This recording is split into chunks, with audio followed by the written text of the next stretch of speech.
All right, well, the Commanders get back to work at training camp today after a rather disappointing effort in their preseason opener. Now, today, around 4,000 active military members and their families were invited to watch the Washington Commanders practice. Our John Duran tells us that their presence was especially appreciated just a couple of days after a frustrating loss in New England.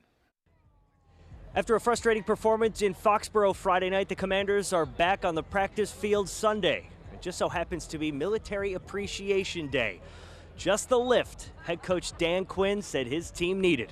My thoughts were all over the place, kind of driving in, still frustrated some from Friday, and remembered it was a military appreciation that I was like, hell yeah. Go Commanders! The Commanders were surrounded by thousands of service members Sunday. It's a real blessing, and Dan Quinn, he came over, said hi to everyone. You know, he's focused right now on coaching, doing that leadership thing. I understand it, but yeah, it's awesome. It's an atmosphere that inspired an important reminder for Quinn after a frustrating loss. You've heard so much over the last year and a half about the Commander's standard, and much of that was born from a idea of a Navy SEAL ethos or a Ranger's creed, and we never compare what we do to what they do, but does remind me recalibrate and get back to our standard. Friday night is in the rearview mirror. The Commanders have moved on to what's next, even those who didn't suit up in New England. Whatever happened last week, joint practice, preseason game, it really doesn't matter anymore. You know, the game just showed us what we need to work on and get better on and improve.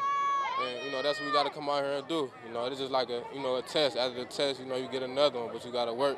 You know, got to work up into the next test. Which comes a week from Monday at Northwest Stadium. At the Commanders facility in Ashburn, John Duran, WUSA 9 Sports.